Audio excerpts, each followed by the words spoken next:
Okay, I want to make a video about just something for you younger guys to think about when you're doing stuff, and somebody that knows better comes and tells you this ain't gonna work. Yeah, I'm 42. I'll be 43 in November. I have been gainfully employed in different automotive jobs since I was 18. I started working on cars younger than that. I started working on bicycles at about age 6 or 7 without adult supervision and put them back together. So I learned things the hard way, and I worked at a bunch of salvage yards, and the one I worked at with a bunch of old guys. And man, I'll tell you what, I learned every trick they were willing to show me. That's also how I learned to drive tow trucks.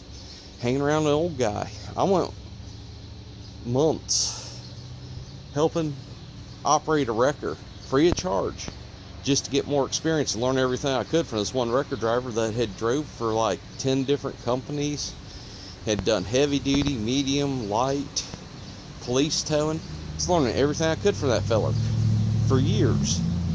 But I worked for free for a long time just to learn that.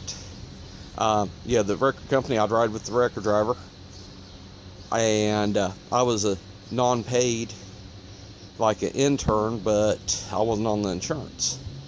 So he had to check over everything I did, make sure that it would meet their insurance regulations. Anyways, back to this. I was trying to help this kid hook a transmission to his Jeep Cherokee engine. It's a 4.0 straight 6.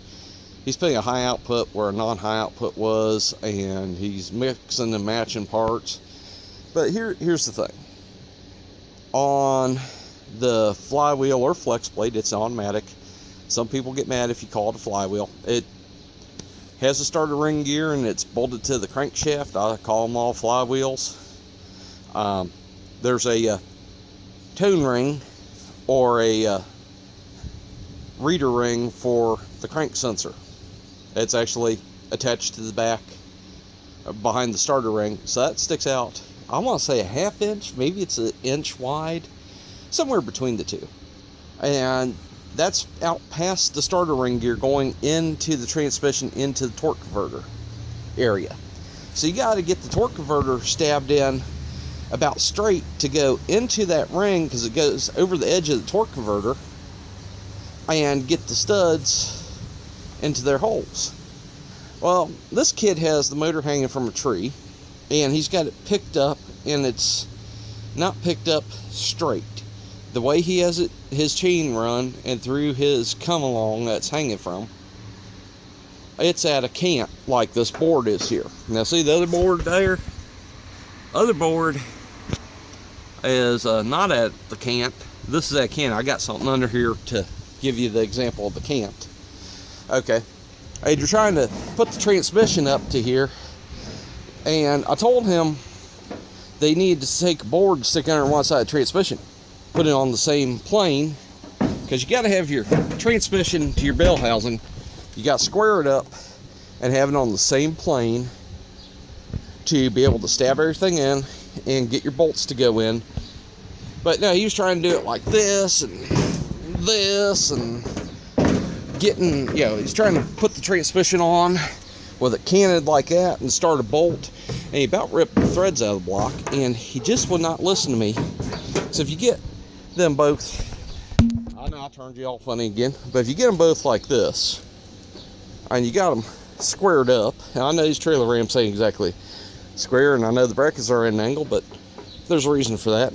That's not important right now. But if you do this, your stuff will bolt together. When you don't, and you got 3 people over there, and you keep doing dumb things, and you won't listen to the old guy that's telling you how to get it done, then the failure's on you for not listening.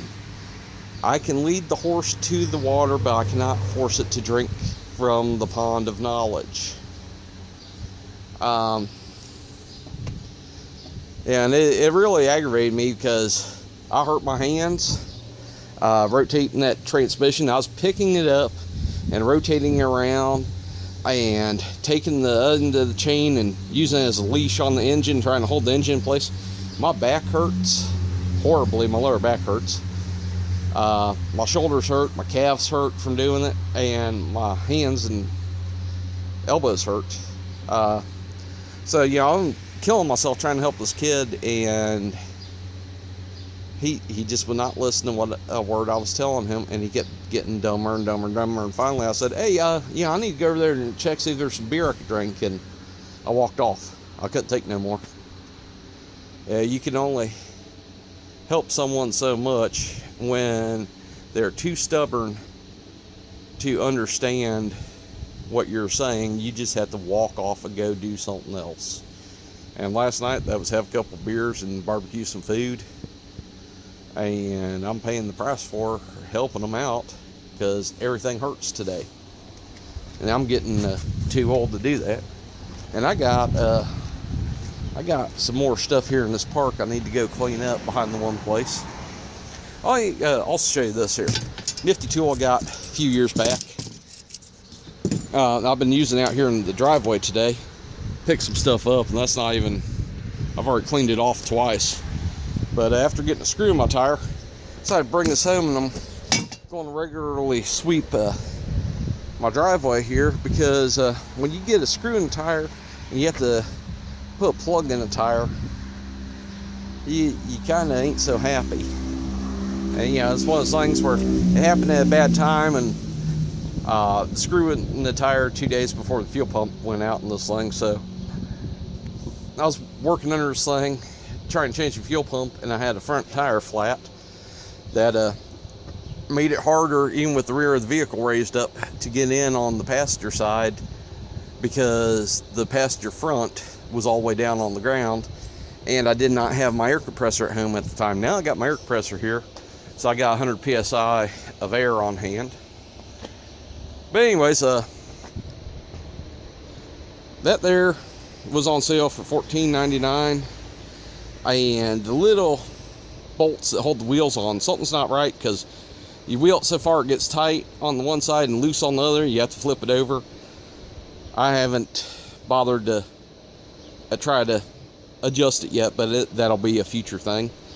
But that there works great, and the handle expands or collapses a little bit. If you are working on a car in a garage and you drop bolts under it, you can take that there and get it up under the middle of the car and retrieve the bolt, as long as it's a magnetic bolt, and not have to put your arm under the car, not have to jack the car up, you know, depending, because some cars, it doesn't matter how thin you are, unless you're like a 4-year-old child, you're not getting under there and getting something. So that's all for now. I'll let you get back to your regular scheduled YouTube channels, and I got some stuff to go clean up. Later.